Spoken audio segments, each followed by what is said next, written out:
Jim Guerrera here on SCN Team Talk with Brady. Gene, how are you today? Real good, Jim. How about you? I'm doing well. Good. I wanted to take the opportunity to learn more about you and to try to hear your story, and I think many of our viewers and listeners would love to hear about it. So what can you tell me about yourself just right out of the gates? Where are you from originally? I'm from Metro Detroit. I grew up in a suburb of Detroit. Was there for, I don't know how many years, 20 years before I moved out. And then I lived in Detroit for a while. Went to school here locally, grade school and high school and college. And so I'm a Detroit boy from the D. So what did you do during your childhood? Anything memorable or interesting? Much time we got here. A lot of things memorable and interesting. My family, my dad owned his own manufacturing company, so I grew up around business. My three brothers and sisters, they're all 15 to 20 years older than I am. So they were, when I was a toddler, they were in college or getting married. So that's the environment, that's the house that I grew up in. So there's a lot of active conversations about business and about, especially with my brothers, about dating. That a 5-year-old listened to, and so I kind of grew up in that environment where, to me, it was the norm, talking about business. So as a little kid during the summers, we had fruit trees in the backyard, and what I did to complement my allowance, my weekly allowance, is I hired one of the neighbor kids down the street who was a really good tree climber to climb the pear trees and the apple trees. And I'd stand at the bottom with my catcher's mitt and he'd start at the top and throw down all the fruit, and I'd put in my little red wagon, and then about 4:30 I would go. This is when all housewives were at home. I'd knock on the door and I'd ask them what they were thinking for making dessert. Here's a idea for them. And so I made extra money doing that. I also, as a kid, I'd put on carnivals in our backyard, and I'd get other kids in the neighborhood, and we'd do little bands, we'd have games and prizes and all that, and made some money that way. It was just natural to do. I thought that's what all kids did. Selling and entertaining, yeah, and telling a story. I had to talk to the housewives about what their dinner was going to be, and had they consider dessert, and would they consider fresh pears, fresh apples. So it was good. It was a safe neighborhood to do things like that, and a lot of kids were in the neighborhood. So we had a lot of kids same age, so we'd run around in gangs, 15 of us. We always had a football team, we always had a hockey team, we always had a baseball team, enough people to play all the sports. So yeah. What's different is that kids nowadays still have football and hockey teams, but it's organized by a club and the parents drive them to practice. Exactly, yeah. Here, after breakfast, you'd go out, and parents didn't know where the hell you were. And they didn't really ask. And then you'd come home, you'd have a sandwich, then you'd go out. And then you'd know when to come home for dinner. And then you'd go out. And then when it got dark, street lights came on, you came back. So you'd be gone all day with your buddies. And no helicopter parents, no structure. You just made up your games as you went until, you got to school. But, different day. Yeah, different it was. Day. Yeah. Where did you go to school? I went to a Catholic grade school in Metro Detroit. I had eight years of nuns. You know how I stuttered? I still stutter when I say that. Nuns. They didn't like little boys that much. But I had 8 years of Felician nuns, and then I went to a Catholic high school, and I had 4 years of Basilian priest, so 12 years of Catholic school.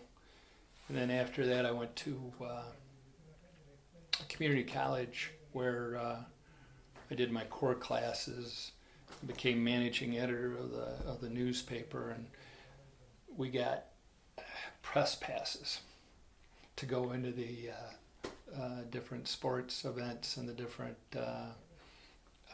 concerts. So I would be there with my community college press pass next to the Detroit News and the Detroit Free Press and WJR, and able to interview the athletes and get free passes for rock concerts, then write about it. And we got credit for that too. You got credit? That's incredible. Credit. Yeah. And then went to Wayne State downtown. And then I went at night. I worked during the day, and my first career path was in social work. So I worked at group homes where the state would put emotionally impaired kids in these homes to protect them from abuse. It could be sexual, physical, abandonment. And I was in charge of a cottage of 14 teenage boys from 12 to 14 years old. And they lived there for 3 years unless somebody adopted them.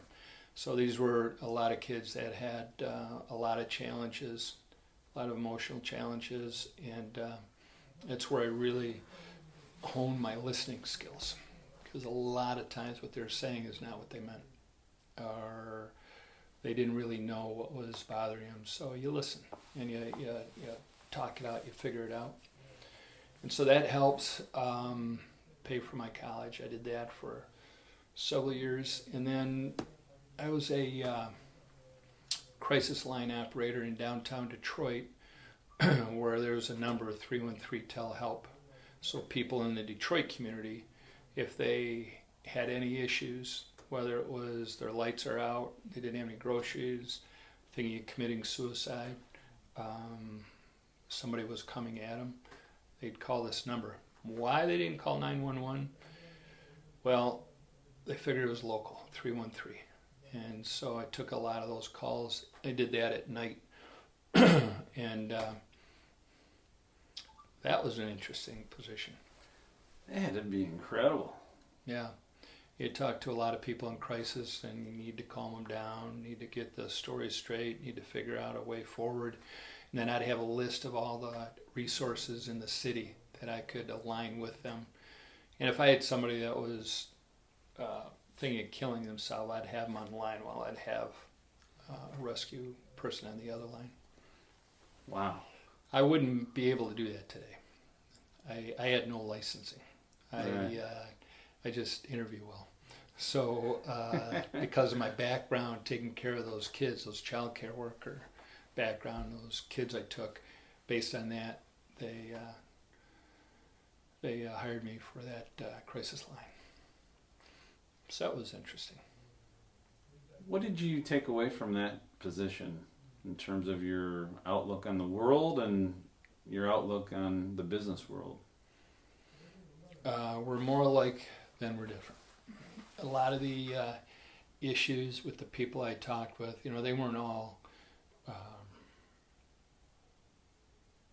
suicide calls. They were a lot of them were, they had issues with groceries or lights or somebody in the house that was giving them a problem. It was, exacerbated by the fact that, they were at wit's end, but a lot of us have the same kind of issues, just in a different form. It just humanized the human condition when you're dealing with somebody that direct. I mean, when they would call, there wouldn't be any confluence of, get to the point. They were at the point where they needed help. And a lot of people, quite frankly, not to that level, but have the same issues, whether it's family or friends or in business. So what I took from that and social work was how rare listening is, active listening, where you're truly in the moment with that person, and your focus is on that person, not on what your next thing that you want to say is. I had to listen closely with those kids, those teenage boys. I had to listen closely with the people on the phone, and that applies directly to the proper way to conduct business.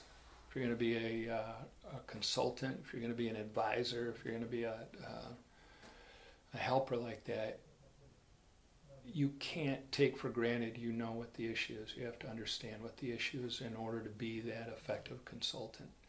You have to do an assessment, just like I was doing in social work. Assessment of what the business case. Recently, we helped this company, a mobility company, hire their new president. So I was working with the CEO on who they needed for their company, and we didn't have a position description. He didn't really know who he needed. He had a sense of what he wanted, and we had to talk it out. We had to do an assessment of what really made sense today, and then what made sense 5 years from now. And ultimately, he hired a great person that we presented him, and it was based on a thorough assessment, not on a paper description. And that's the consultative approach. Yeah, and it's about being totally engaged with that person and being present, which is more difficult than ever with all of the distractions that exist. It's true. I'm going to take a guess. This was before email and cell phones. What was the... Your experience on the hotline? Oh, yeah. Yeah, that was phones. Yeah, that wasn't email. The dial phones. Calling into to a line. But if you fast forward to this position that we just worked on 3 weeks ago, the same principles apply. It's the quality of the assessment. What we do, we do, if you do it properly, you have a thorough assessment where you're going down this path with the client and you both want to get to the same goal for them. That's, to me, everything. What follows through in that is recruiting based on the assessment, and then the third part is managing the search assignment. But the most critical aspect is an engaged client with a consultant that can really listen to what their aspirations are, what they're afraid of if they don't have the person, what they aspire to, what they could accomplish if they did have the person. So you hear all those nuances, you hear the kind of personality and the attitude of the hiring manager, and you can get a sense on what is going to work with that person. A lot of times what clients tell me what they need or what they want isn't necessarily what they need. So the CEO, he wanted a executive, he wanted a head of sales. And we talked about it, and what he ultimately hired was a president of the company. That's what he needed. So he needed somebody that had business development background, but he needed a more encompassing person because they're growing so quickly. And that evolved from the listing and the assessment and the consulting, and that led the search in the right direction. So he was sent 4 people that could have done the job, and he wanted all 4. But we sent him the best one first. So the bar was high, and he hired the first person that we sent him. And that's just the best kind of relationship where we both are communicating at that level. Does it always work that way with your clients? Over the last decade, it hasn't. I will say at the beginning, I took a lot of search assignments, and because I needed to build the business up. Now I distinguish between quality and speed. So if there's a client that just wants a lot of resumes and wants a stream of resumes, I don't know if they're totally engaged with having a person. They want candidates. But if they lean on the quality side, which is the kind of clients I do have now, to be a little bit more discretionary, they get a quality person. I mean, it's the best asset you can have in a company is to level up the quality of your teams. You're going to grow your company. You're going to grow your company not only financially, but from a quality standpoint, from a customer service standpoint. Just overall, your company is going to rise if you're committed to that journey. So a lot of people in the recruiting industry, it's all about send the resumes quick. It's like giving an assignment to 4 accountants to do your tax returns. It says whoever gets the tax returns first on Monday, I'm going to hire you. Do you want your tax return done that quickly? Or it's like we're getting a painting on our house. The painter that can paint this house the fastest, they got my business. No, I want them to take their time, do it properly, give me some insight on what paint is the best kind for that wall.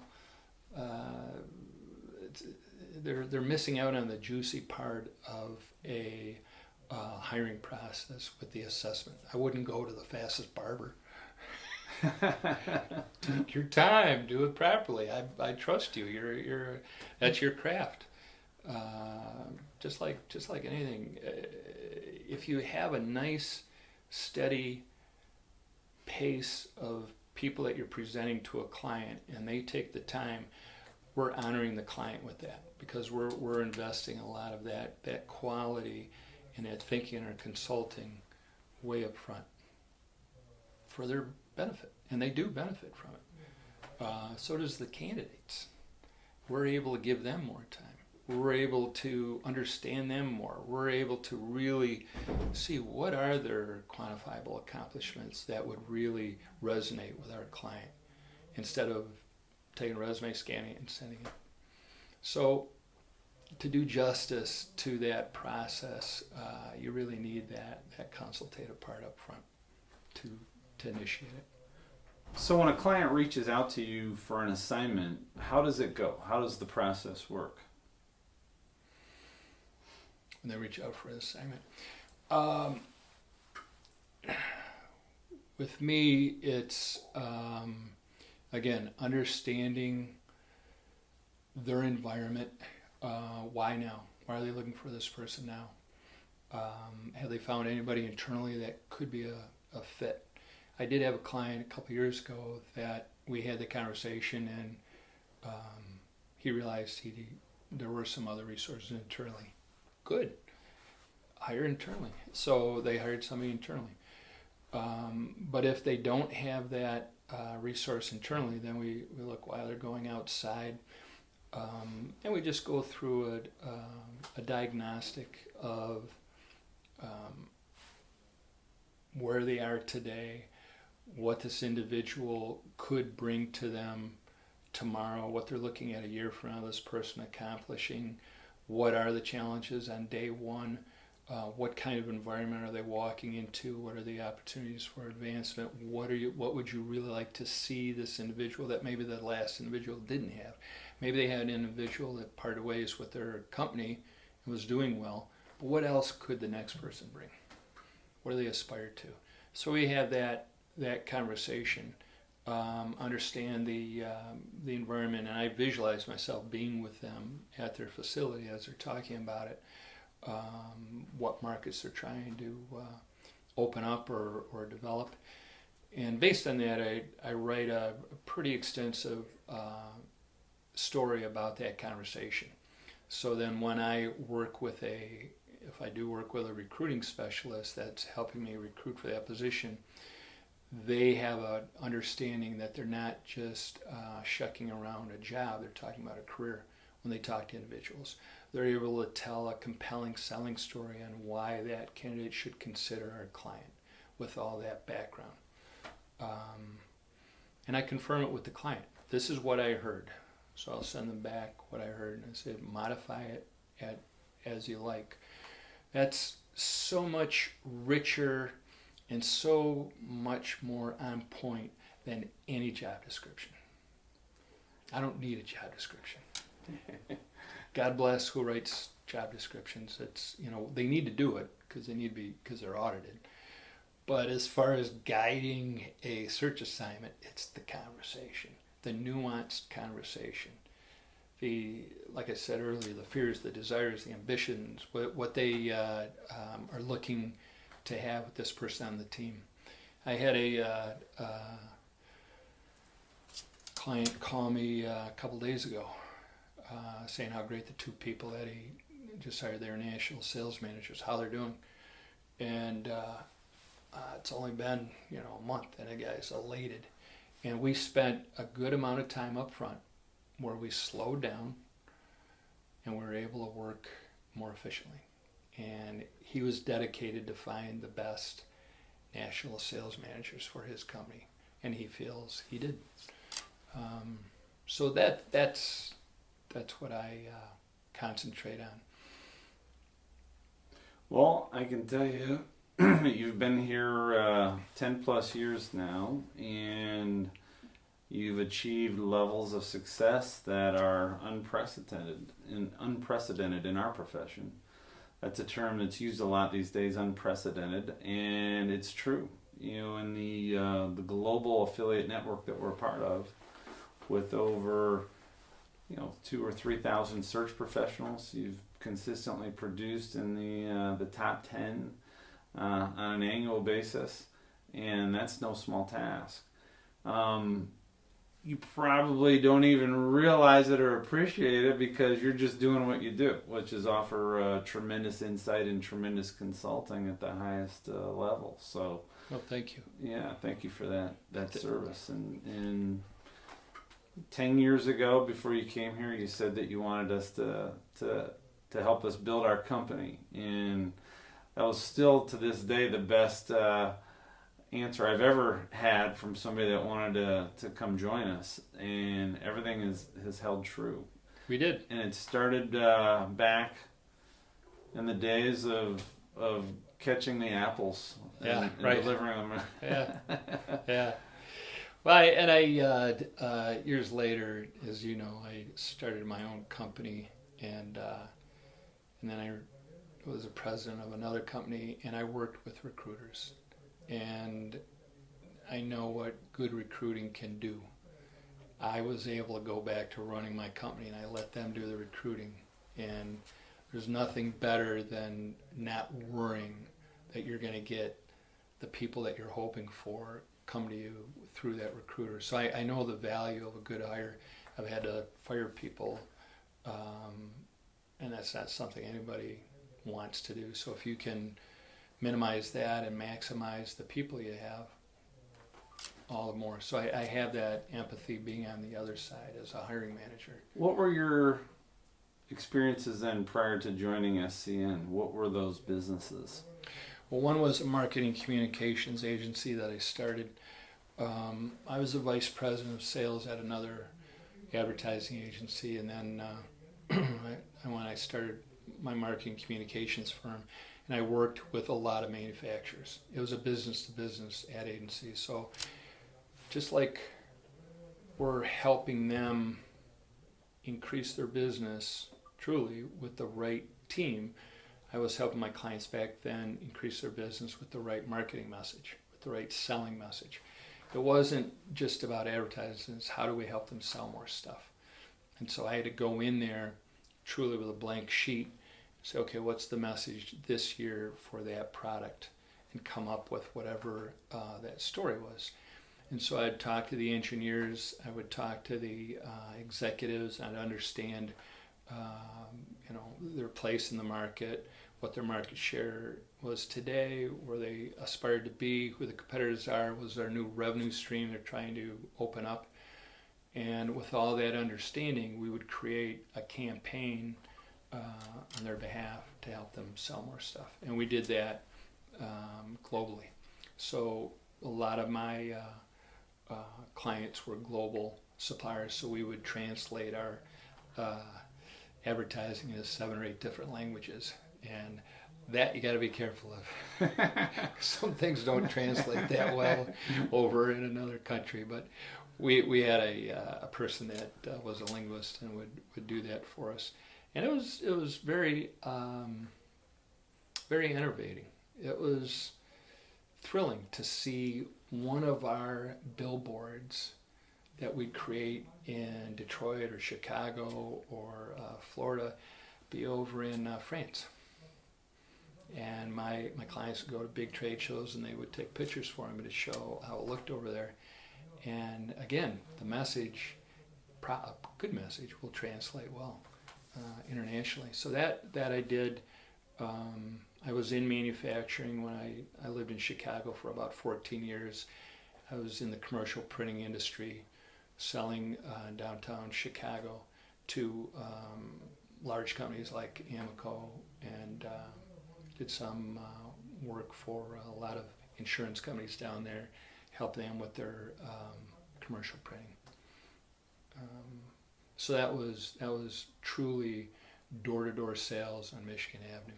Wow. A friend of mine, one of the other sales guys, we'd go to one of the skyscrapers, 40 stories high. We'd flip a quarter in the lobby, and heads, I'd take the even floors, and tails, he'd take the odd, and we'd work our way down the skyscraper, and then we'd go to lunch.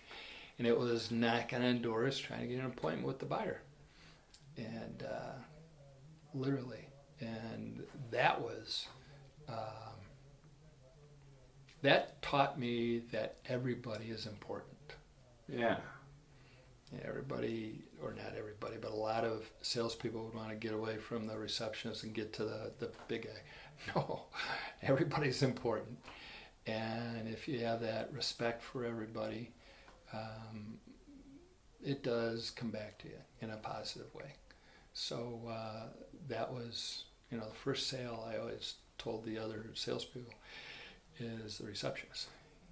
You have to have a compelling selling message that's unique to that receptionist, and in the best sense, to let her know that what you have is something worthy for the person in the back to take a meeting on.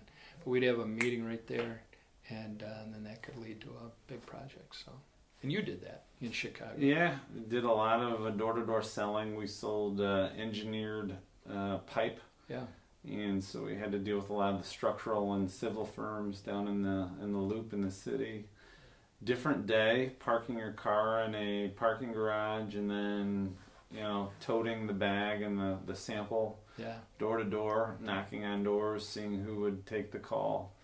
But what's interesting, even though it was different, nowadays you can get a name, you don't necessarily need to go through a gatekeeper, or nowadays maybe it's a call to set up an appointment, maybe not as much of a cold call face to face.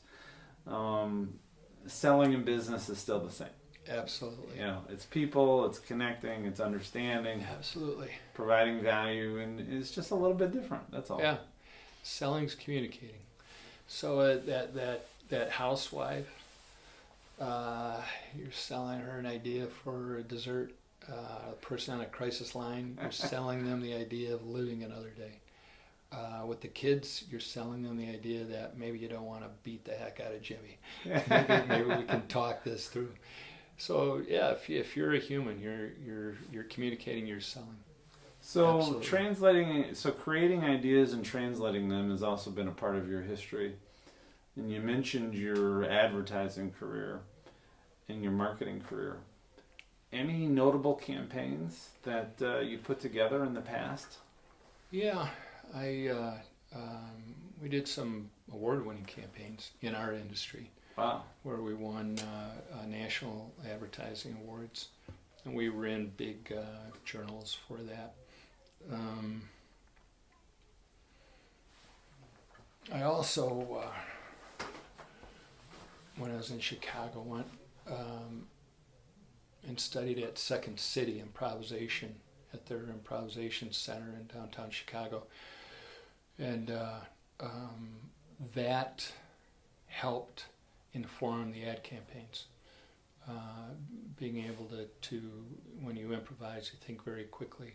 And so that translates into some of our more compelling ad campaigns so that you get it quickly.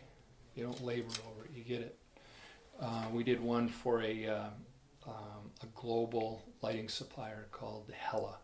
Hella does the high-end headlamps and the different lighting for all the prestigious European car makers, and they were coming here to North America. I was working with the president of Hella North America and getting the word out, because at that time not many people heard of Hella. So one of the ideas we had for him was to have an ad campaign that said, "Who the hell is Hella?"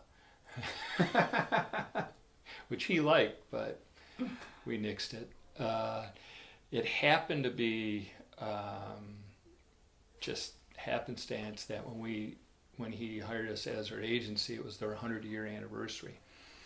So we took a photo shoot. We did a photo shoot of all the prestigious European cars side by side with their headlights on, which were Hella headlights. And we did a billboard campaign in Detroit and Chicago on all the major expressways. And it said, "Hella, 100 years old and we still get turned on." And when I presented it to the president, he liked it. He said, "Let me think about it, Gene." And he took our mock-ups and he came back a week later and he said, "My wife hates it, but she doesn't buy our product. So let's go with it." And luckily he did. It was a big hit. All the engineers, whenever a Hella person would go to the OEMs, they'd say, "Hey, I saw your ad. You guys still turn people on." So it got a lot of name recognition, which was the point. And it was a conversation starter, which was the point. Then the local news stations, they did a little news story in front of the billboards. Radio talked about it. And we ran that campaign for the whole year at trade shows, in print, on billboards. And they saw an increase of meetings. They saw an increase of interest, which is what it's all about. We had another client, they're a cutting tool supplier, and our advertising did so well that they had to pull it. They did not have enough salespeople to handle the calls, and that day magazines were a big deal. Trade magazines, people were writing in wanting more information about our client. And when I went over, I said, "Well, let's take a meeting. I mean, pulling your ads, let's take a meeting."